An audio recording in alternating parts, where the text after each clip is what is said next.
Good morning, everybody. This is Diggs. It's another beautiful day out here in the Pacific Northwest, and today we're going to be making a video focusing on new players and returning players. We're specifically going to be talking about some tier lists, Espers, VCs, TMRs, equipment, new players, do's and don'ts, and we're also going to be talking about all of the new features WoTV has added. We're not going to go in depth on every single mechanic. However, what I will do is link you to all of the resources I have done in the past in the description down below, talking about resonance or talking about specifically some of the older equipment you might not know about. We're going to try and stay a little more relevant, kind of focus on the last 6 months. So let's go ahead and dig in. All right, so first off, we got your resources. WoTV Discord, of course. However, probably the biggest resource of all is going to be WoTV Calc, our Discord, or the WoTV Reddit. WoTV Calc is literally the best resource on the internet for War of the Visions kind of detailed information. In terms of content creators, you have me, who's going to be focusing a lot on tits and ass. Oron J is going to be doing live PvP, Friday night fights, and he's kind of not Diggs. Umbra Ray is going to be kind of like a JP heads up. Cabbage is JP with a flavor of vinegar. Rindell is going to be up and coming as kind of like a new content creator. Kind of similar with Nerd Knight as well. They both have really good content that you can learn from. Nerd Knight does tend to focus a little bit more on free-to-play and weekly, monthly videos that are really kind of encompassing. If you are liking the live PvP scene, definitely check out Prodigy, Lock D, and their live PvP podcast. Toad does really good with JP News, and if you're looking at streaming, pretty much any of the above are going to be great, and throw in Merlo or Degen, who are kind of around doing things a lot, and they're going to be wonderful. Of course, we do also have Palladia as well if you are in the UK. She is around doing stuff. She's not always doing WoTV anymore, but we do see her now and again. Let's go ahead and now that we've talked about resources, streamers, let's talk about tier lists. And it's not a traditional tier list. I've basically broken it into two different categories, utility on one side and power on the other. Now, power is definitely something where, you know, if you have a solid base in War of the Visions, or if you're wanting to come in and be really strong, you're gonna focus on getting Black Rose Helena, King Mont, maybe Garvel, right? Like that's going to be where you want to focus your energy. For now though, I just kind of put down all of the relevant powerful units in the game in case any newer players wanted to maybe like, you know, when they are pulling for units, they wanted to specifically pull for like Black Rose Helena, for example, which would probably be a good idea given how powerful she is. Definitely kind of like keep that in mind. What we're going to spend more time talking about though is the utility side of things, and we're going to be talking about kind of up and coming things to keep in mind. Of course, Xiza is probably number one over anything because getting Xiza, maxing out Xiza for her TMR, which is Xiza's Bells, which gives AP regeneration, is the most important. For those that don't know, this is Xiza right there. Getting Ildyra as well. Both of these are free, by the way, so you can purchase them with guild points and friend points. So you definitely want to get both of these units immediately as soon as you can. Xiza, build up as fast as you can. Ildyra is one of those units where she has incredible AoE farming potential, and if you are a new player just starting the game, Ildyra is one of those units where you can join a multi-room with her and not have to worry about potentially getting kicked out, right? Or maybe you don't have the Black Rose Helena everybody has, but your Ildyra will be able to do a lot of the content or support in a lot of the content. So Ildyra is just universally an amazing farming unit and an amazing multi-unit, and she doesn't even have her EX yet. So she will be extremely relevant, probably, you know, if you don't have a Black Rose Helena max, probably until Halloween Leela comes out here in the upcoming October.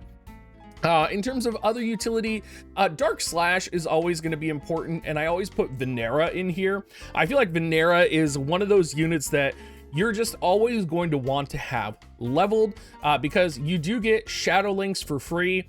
So you do also have to consider we have Prompto coming up in the near future. We have Ruinstern EX coming in the near future. You can never go wrong as a new player investing in Dark Slash, and you can never go wrong investing in Venera, I feel like, right? Because you also have Xiza, who has access to Sub Thief, which can chain with Dark Slash. So for a lot of really hard PvE content, Dark Slash is just one of those solutions. Glaciella and Oldoa are up so high because of their TMRs, both giving AP regeneration. Rain is up so high just because he is a great tank if you don't have access to like King Rain.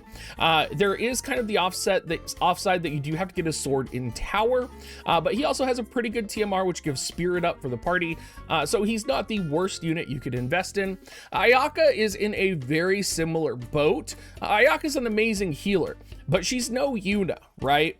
And with her recent EX form, she's good, but she's still not the best. We have Aerith coming out, but her TMR is really good, and so it could be worth it just to level her if you do have her in your kind of composition, or at least get her to 99 for that TMR. Halloween Ryryu. Now, Halloween Ryryu could potentially be meta when his EX comes out in Halloween coming up. October is coming soon. His TMR is invaluable with re-raise associated with it. So if you're a new player and you're coming around and you're seeing this, or you're just starting now and you're planning for like future power spikes in the game, planning for Halloween Ryryu EX is a great way to give your units re-raise potentially. And also if maybe you're planning for the future Earth meta, which there will be, could buff our Earth meta. Other units that are non-UR to invest in, pretty much Mont and Shadow Links are the MR units that you're basically going to get for free and that you can pretty much level up and max out for free. If you're wanting to do live PvP shenanigans, you do have access to Chell. I wouldn't really push that though if I were you. In terms of non-MR, non-UR, since you do get awakening materials for kind of all the rarities of the units, Phoebe, of course, is a hugely important unit. I personally think she has access to Quicken, she can heal. She has a great TMR, which is not amazing, but it gives agility and good defense. So she's definitely a unit you can kind of grab. Mia has access to Steal Time. Her EX is not out yet, but it will be coming out. Having access to Steal Time is pretty important, and it will end up helping you in the long run. So hopefully this gives you kind of like a broad spectrum of units in terms of utility to start working on as a new player. If I were you, I would probably mix and match kind of some of the power side, right, with the utility side. Like grab Xiza, grab Ildyra, and then if you can, grab a Black Rose Helena, right?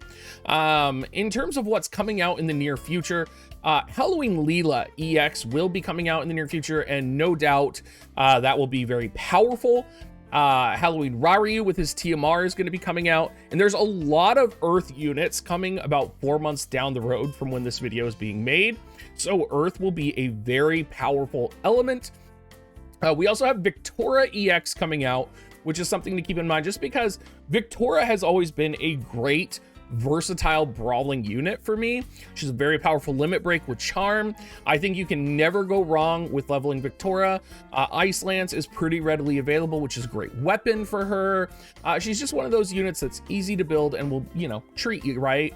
Jaden will be coming out in the near future. I don't know if Light would be a great recommendation for returning players or newer players because a lot of VCs on Light are restricted. But Jaden will be coming out if maybe you're returning from like Final Fantasy X and you have Yuna.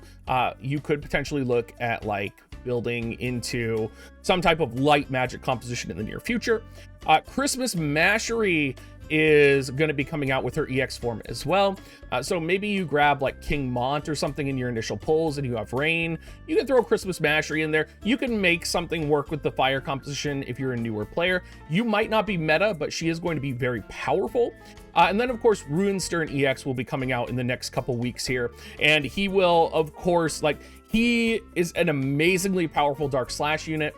And again, like I said, you can never go wrong building Dark Slash. We have Prompto coming out for free in the near future, which is going to be a Dark Element unit. You just really can't go wrong with Dark Element. Let's talk about Espers and kind of keeping it simple here. Probably first and foremost, if you don't know what Esper Resonance is, go and watch my video on Esper Resonance. It is the most important thing regarding Espers. It basically enables the stats from the Espers to transition to your individual units. If you don't know what Esper Resonance is and you are a new player, go and watch that video before you kind of get into this video and figure out which Espers you want. If you're looking for the list of Espers which you should probably pull or what you're hoping for, any 3-star upgraded Esper or any universal Esper or any recommended Esper that I have here, we're gonna do you great. And you're most likely in your initial pulls going to pull a couple of them. Now, what are the Espers we're looking for? What are the Espers to think about here? So Bahamut and Odin here at the top of the list are always going to be number one. Because they are universal, they are non-elemental, they have access to nodes that can affect a variety of units. These are going to be your bread and butter for Espers. Now, in terms of other Espers that you can get, you want to focus on whatever element you're building initially as a new player. So if you're going ice element, you're definitely going to want to go Fenrir or Freyzess. If you're going dark, you're probably going to want to go Behemoth. You might want to go Diablos or Omega or Chimera if you got them from the recent raid event. You're going to want to keep to the 3-star Espers that have the element attack up in their kit for your units. That's the direction you're going to want to trend. Now, if you don't have, like, if you were unable to pull the Espers that you really wanted, you're going to start looking at secondary stats. So, for example, if you are running like a dark element composition and you only have Behemoth and Omega, right? And you're like, well, what should my third Esper be? And I accidentally pulled Fenrir, maybe. Fenrir has access to magic resistance. So Fenrir, while he might not be the best Esper for one of your units, he's still going to have slash attack up and magic resistance. So you can throw him on one of your units. I would actually argue that, there are a couple Espers that are universal and Fenrir is one of them. Pretty much any of the recommended Espers down here could be considered universal. They might not be optimal, but they would definitely be universal. In terms of Esper EXP and leveling, make sure that you're using your Esper EXP acquisition up when you are leveling your Espers, because it makes a huge difference. If you have to wait a month to build up the tokens before you use this, you're probably going to be restricted on Magicite anyway as a new player. Hold off, like just hold off until you can get this. This comes from the token system. If you don't know what the token system is, we will explain that later in the new features that WoTV has added. Let's talk about vision cards. Vision cards are a dime a dozen. And if you are just in here looking to kind of know what vision cards I need to level, I'm like a newer player, I'm not specialized yet, which vision card should I level? I have my can't go wrong list. This is a list of vision cards where if you have any of these, you can't go wrong leveling them. You are going to use them in some capacity in the future. They are as close to universal as you can pretty much get, and they have pretty good universal party buffs. So that would be like Odin, Fenrir, Iron Giant, Trousseau, Bahamut, any of these like Black Rose Helena, they're all going to be universal. Now, if you're looking for a specific element list, I do have them broken down here by what their specific element buff is for the party. So for example, Odin will give ice units accuracy 20, and he will give party members single unit hit resistance plus 20, which is not listed on here, but you would look that up and you would kind of know what that party buff is. So for each element, I've kind of prioritized which Espers are the most important, and I tried not to include limited time vision cards. I did for the Final Fantasy 10 or Final Fantasy 7 vision cards, and I did for the Christmas vision cards because I feel like that's pretty relevant. Same with the Dwayne vision card, but I did not include limited time vision cards because, for example, with wind there is a lot. Same with water. Water has so many limited time vision cards that it can really obfuscate and get confusing, because of course those limited time vision cards are amazing. They're great in light, in light situation with Scion here. It's basically game breaking on the element, like making the element work. So I did try to kind of leave those out to kind of paint an accurate picture of what element vision cards kind of will help you. So pretty much, Ice, you're going to want to look for Fenrir and Odin. Fryzes will also be important, and Shiva. If you're wondering how to categorize a vision card in terms of how good it might be for your party, I would always kind of look at it as attack modifier, element modifier, and then primary stat modifier. So that would be like slash attack up, magic attack up, fist attack up, whatever it is. That should be the biggest priority for you, followed by like wind attack plus 35 for all wind units in your party, right? And then finally, like, attack plus 50%.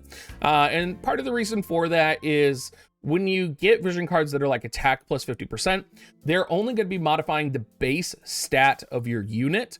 So you're not going to be getting, you could have a unit that has maybe like, 1200 attack, but that attack plus 50% is not going to add 600 attack. It's going to modify like the base, like 400 attack that the character has, which would only give it about plus 200, which is a huge difference compared to something where like slash attack plus 35 would give a 35% slash attack modifier to the equation.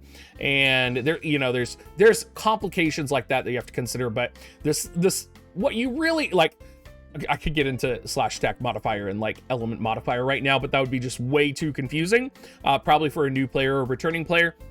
What you need to know though is prioritize attack first. So magic attack, slash attack, fist attack, whatever that attack is. Secondarily, prioritize element buffs, or Maneater would also potentially fall into this category. And then finally, prioritize like main stat buffs, like plus magic, that type of thing. A lot of the universal VCs that I have on the list here, like Fenrir, magic resistance 20% for the party. Odin is going to be single hit resistance for the party. Trousseau, magic attack plus 35 for the party. Moraga, slash attack plus 35 for the party. Black Rose Helena gives plus agility for the party, which can be pretty helpful if you are doing a lot of live PvP.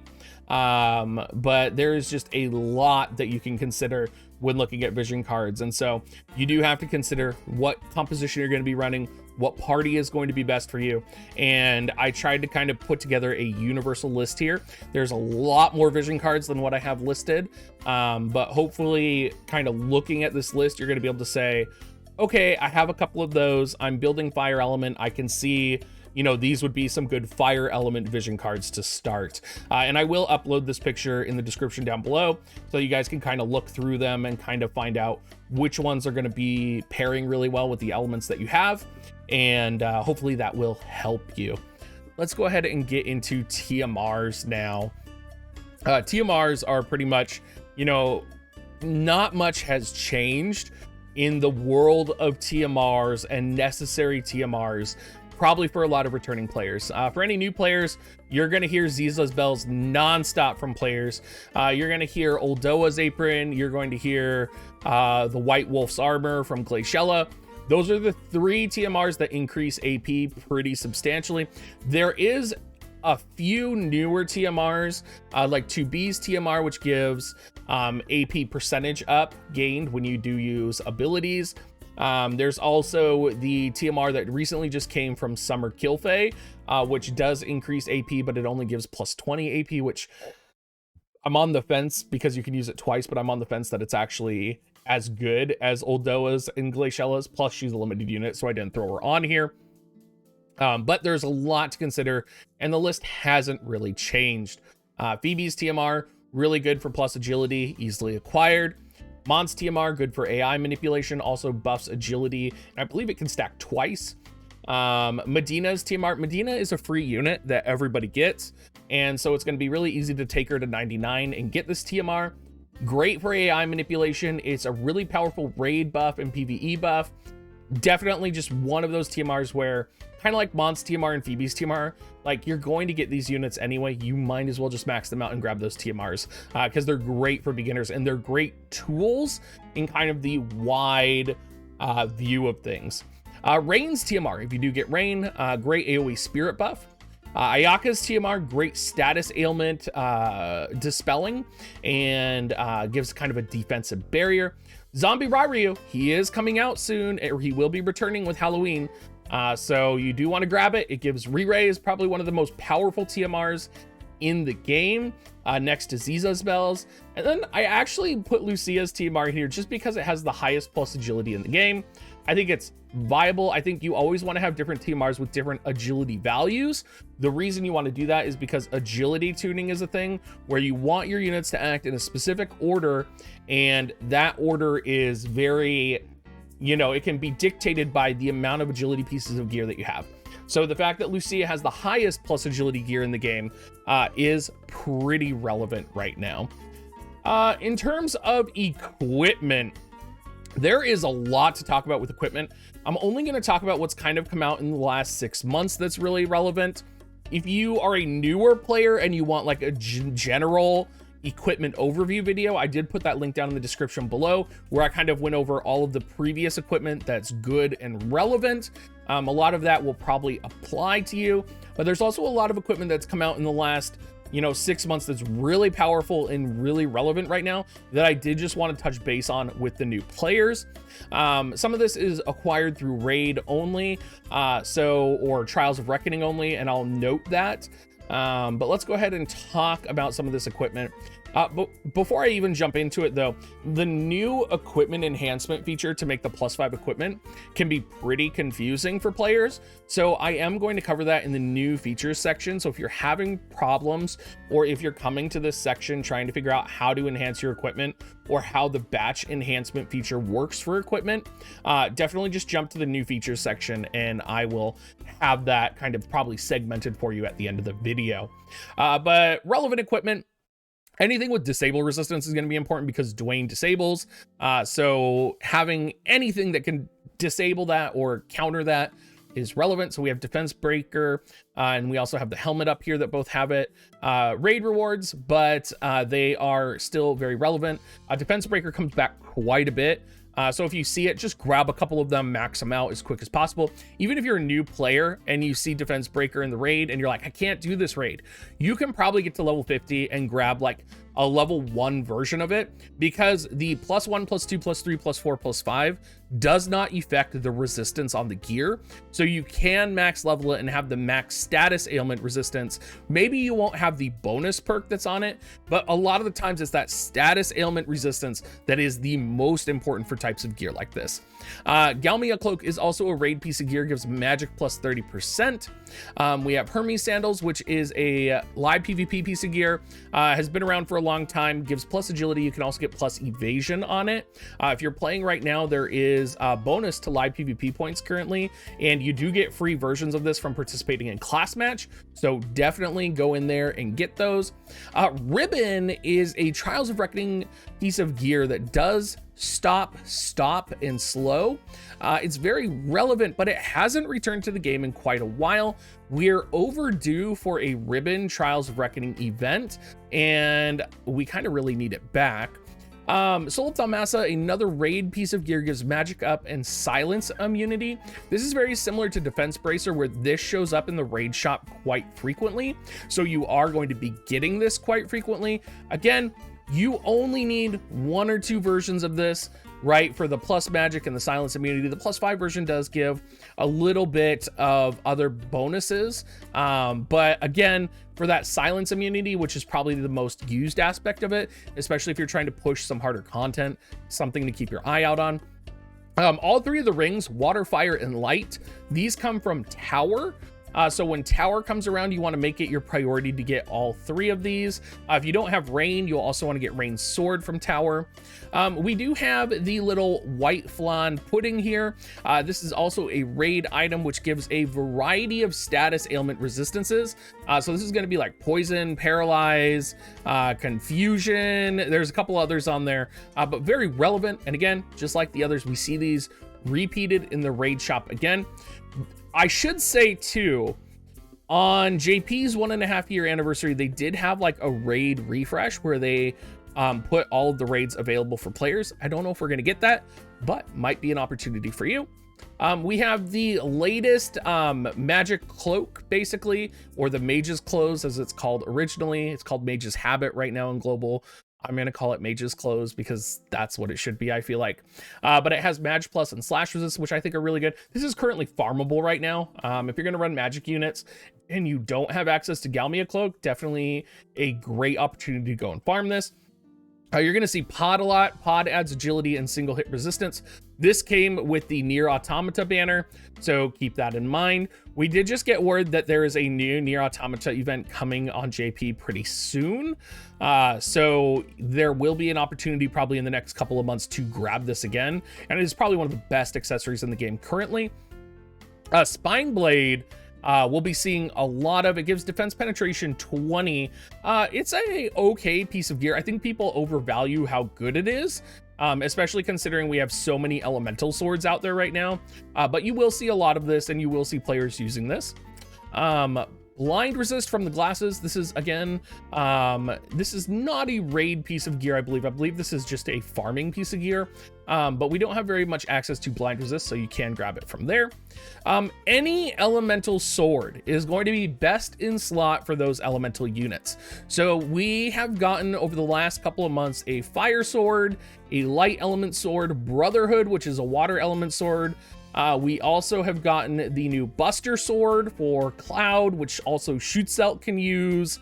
We have gotten 9S's Thunder Spear. We have an Ice Katana for Laswell.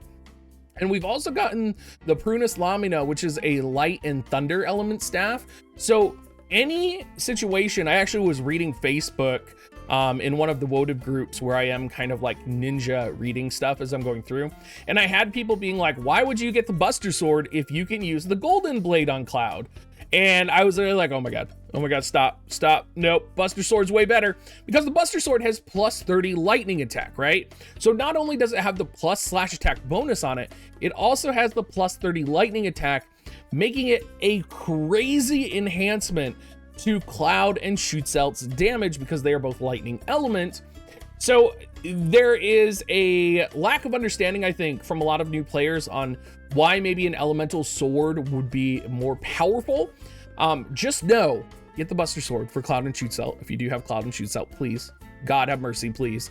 And just know if you are using like a light or thunder-based caster right now, know that Prunus Lamina is probably going to come back, and if you're using like a Platinum Rod, you're probably going to be replacing that with a Prunus Lamina.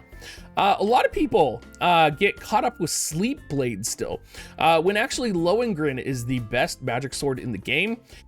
Sleep Blade is actually pretty terrible all around, and I would not recommend making one or maxing one. If you can't get Lohengrin, get Adelard's TMR. It would still be better than Sleep Blade. Just wait for Lohengrin if you're using a magic sword character. I would say if you're using a character that uses a magic sword, they're definitely high level characters. And if you are a newer player or a returning players, you might be fine.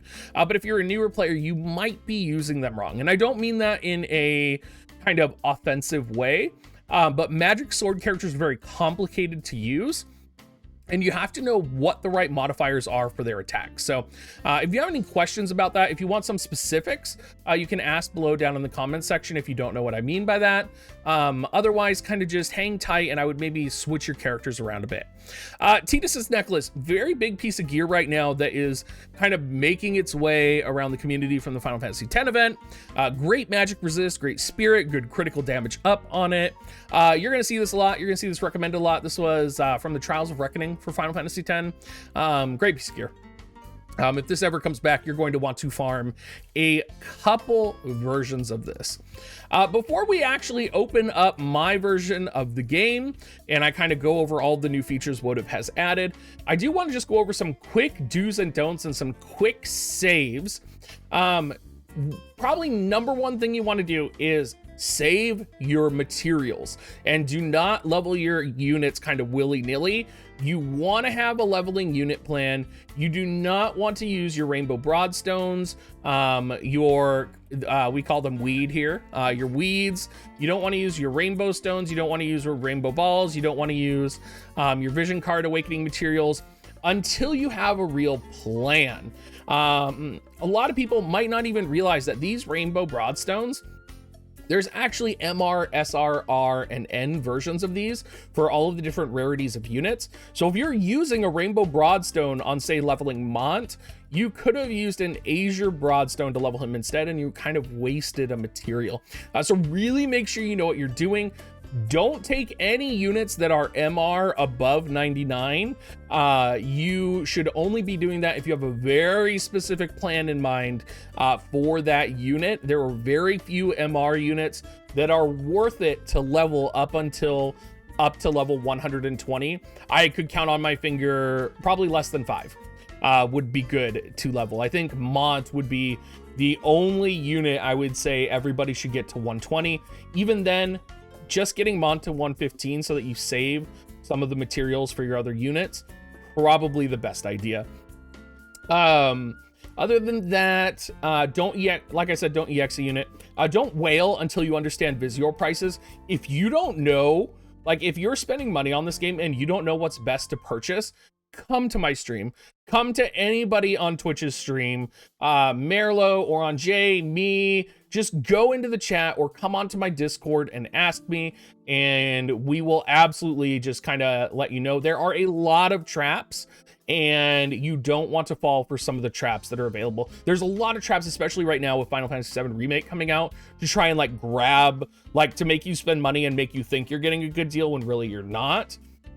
Don't reroll until you have a perfect comp. Just, you know, shoot for a couple of units, you know, like, oh, I want Black Rose Helena. Okay. You know, something like that. Great. And maybe you get a couple along the way that are going to help you. Don't try and go all the way. There is bravery and faith in this game, and it's important that you have them leveled appropriately for each character. If you have questions on that, I will put a video down in the description below that talks about bravery and faith, but don't leave your units at bravery and faith. You're missing a lot of damage potential, and it is very important to max that out. Don't join multis with Mont. I have actually had a lot of questions about multi etiquette, and whether or not there is multi etiquette, and there kind of is. I think that's why it's so important to level Ildyra as fast as you can, because Ildyra is one of those units that is kind of universally accepted in multi no matter what. Whereas if you join with a Mont, people are going to kind of be like, ugh. Even if you have like Cloud right now, Cloud would be a really good multi-unit because he has some pretty good AoE and he's pretty powerful, but don't join with Mont. Also, adjust your friendly list units, please. Get Xiza's TMR, level Ildyra. If you don't have a direction to go for Dark Slash. Dark Slash will universally be good for you. Dark Slash is universally good for everybody. We have Prompto coming out, who's going to be a free dark unit in the near future. Dark Slash is universally good in terms of you're going to level Xiza no matter what. You're going to use Venera probably no matter what. She's kind of universally good. You're going to have access to Ruinstern EX here in a couple weeks. Like, it's going to work great. Shadowlinks is free. And yeah, it's going to be one of those things where it will just work out for you if you do go the Dark Slash route. We're at that point in the video where I am going to actually turn on the game now, because what I had originally done is I had originally kind of laid out all of the PowerPoint stuff for the features.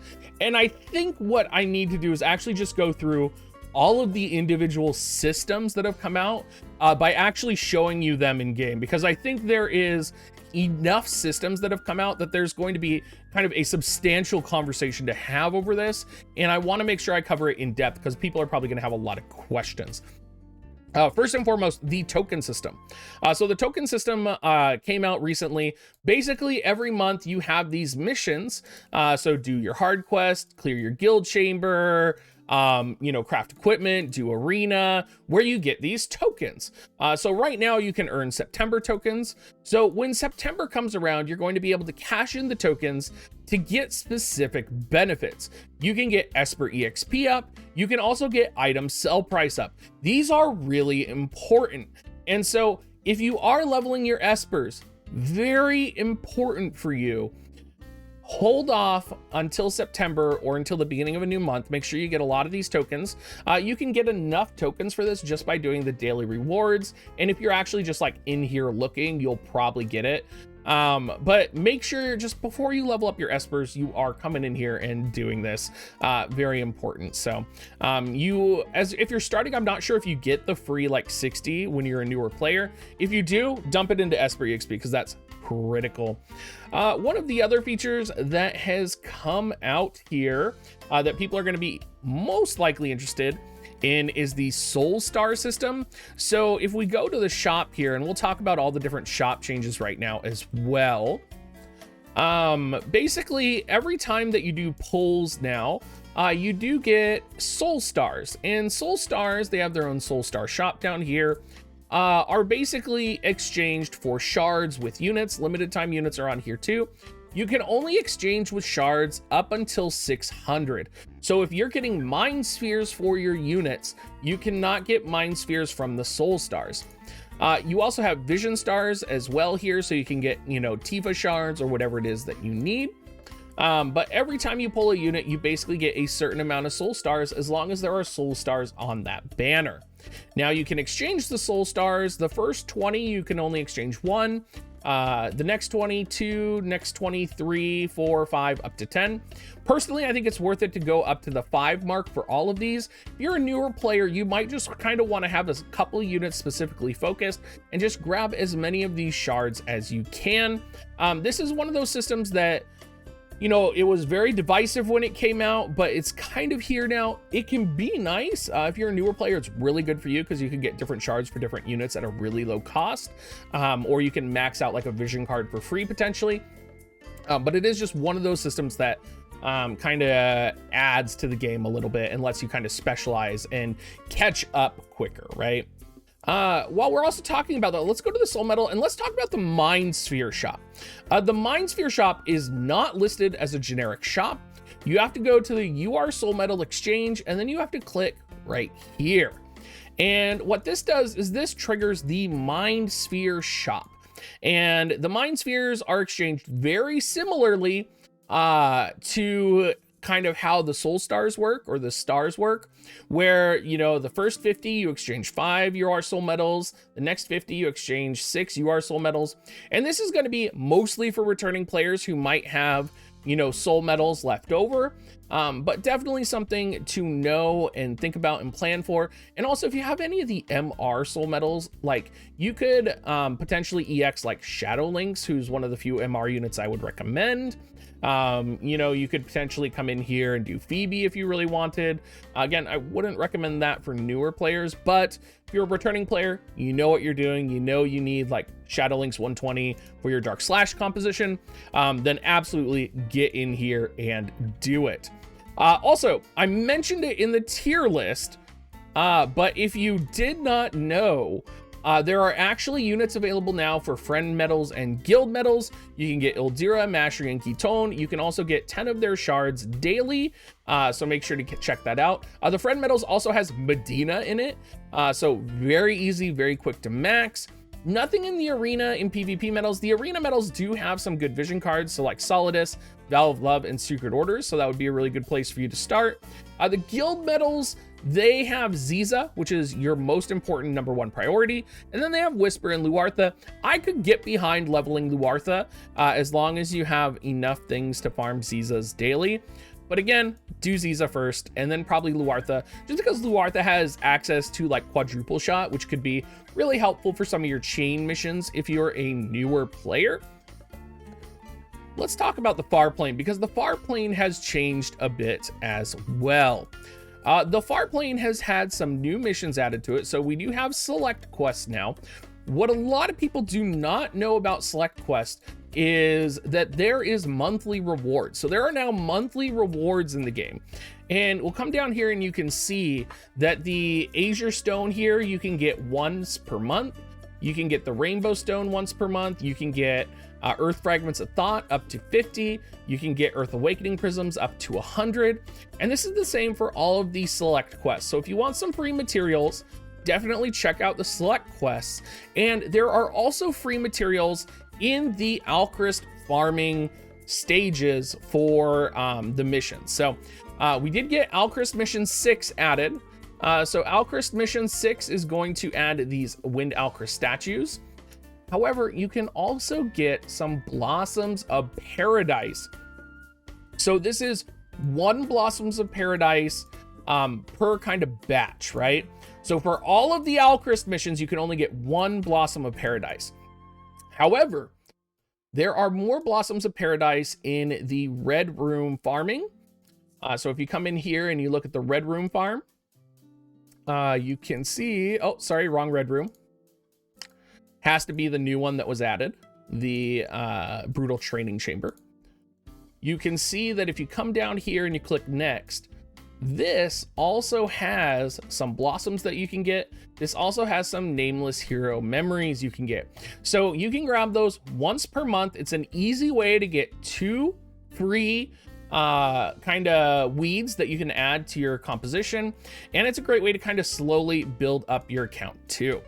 Now, if you didn't realize already, Gill Snapper's Chamber, EXP Chamber, they all got the professional level enhancement, which means that Rainbow Gill Snappers now drop. So if you're farming Gill Snappers, make sure, like, you don't need a mug team anymore. Just set your magic composition, because you do have to have a magic team in order to kind of really grind this out. Set your magic composition, grind out the XL snappers from professional. They do sell for 1,000,000 gil each. It's even better if you can use the token system to enhance what they sell at, because, you know, you do have access to this new token system, which does have item sell price up. So all of my Rainbow Gill Snappers would sell for 1.5 million instead of 1 million, which is incredible. Item exchange shop rate up has had things added to it. So we've added secret books, we've had seals added to it.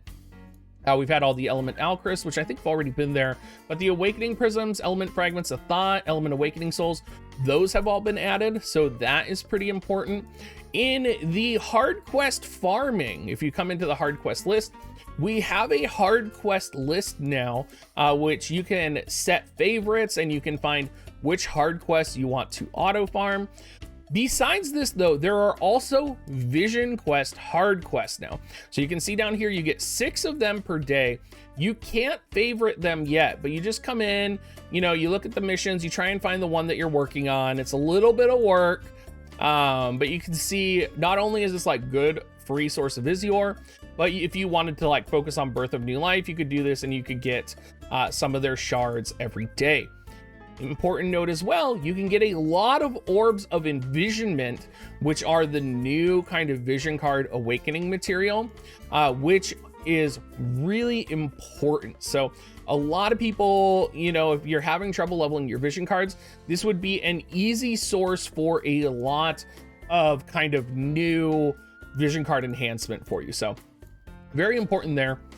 Let's talk about equipment, because a lot of people get confused on the new equipment enhancing system.